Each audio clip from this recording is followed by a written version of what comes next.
that Twitter has accepted Elon Musk's stock buyout plan, what is the next move for the world's richest man? Will Musk's free speech, free market approach pressure other big tech social media platforms into following his lead? Well, joining us to share his thoughts on what this may mean is Eric Peterson. He's director of the Center for Technology and Innovation at the Pelican Institute, a free market think tank out of Louisiana. Eric, thanks so much for joining us today. So what's the next move coming from Elon Musk? Unfettered free speech on Twitter, or do you expect some restrictions?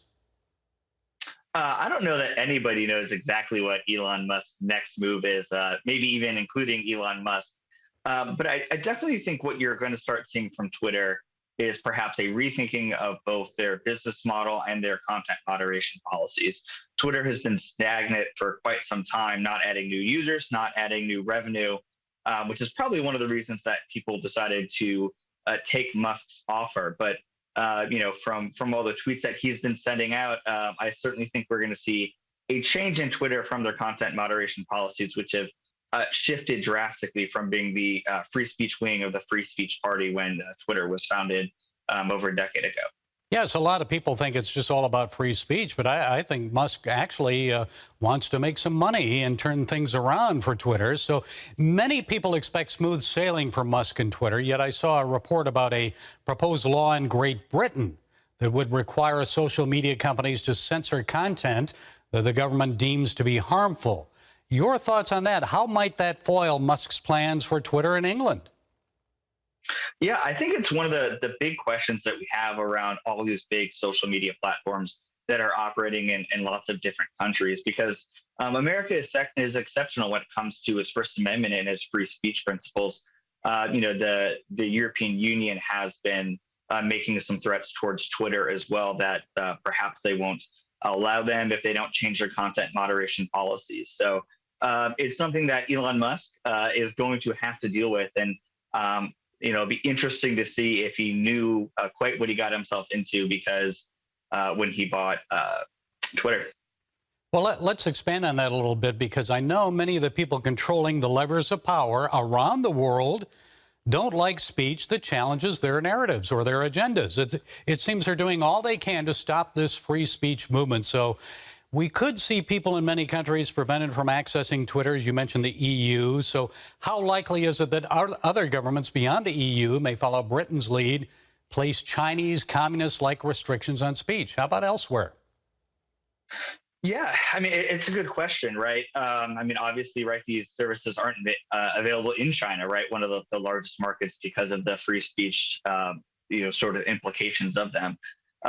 We're entering a time in technology where it's a good question of whether the EU can even take down Twitter or stop it from being downloaded. You see apps like Telegram, right, which are very popular and being used in Ukraine and Russia right now to spread a lot of information that governments might not want people to see. So I think we're definitely coming to a inflection point when it comes to government's ability to control speech.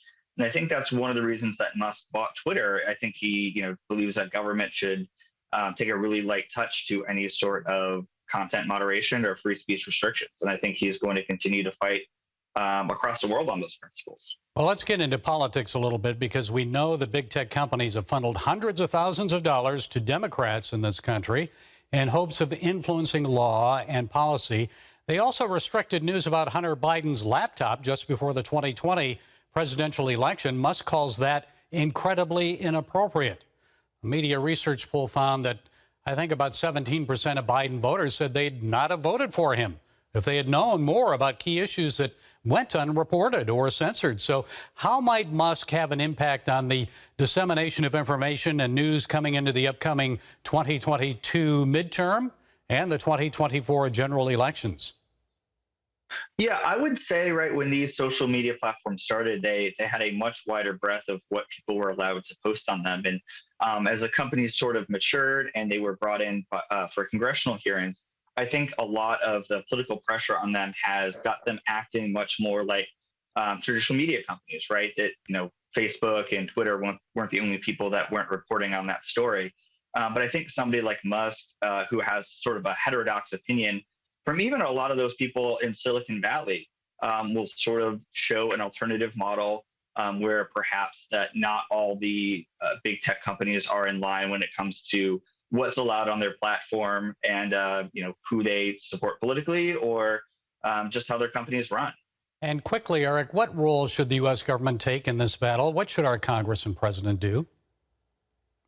I mean, I think this is a great example of showing that a lot of the ideas that have been thrown around for reining in big tech would have been a big mistake. So many people have been arguing for things like Section 230 reform. And I think had Congress acted on some of those ideas that,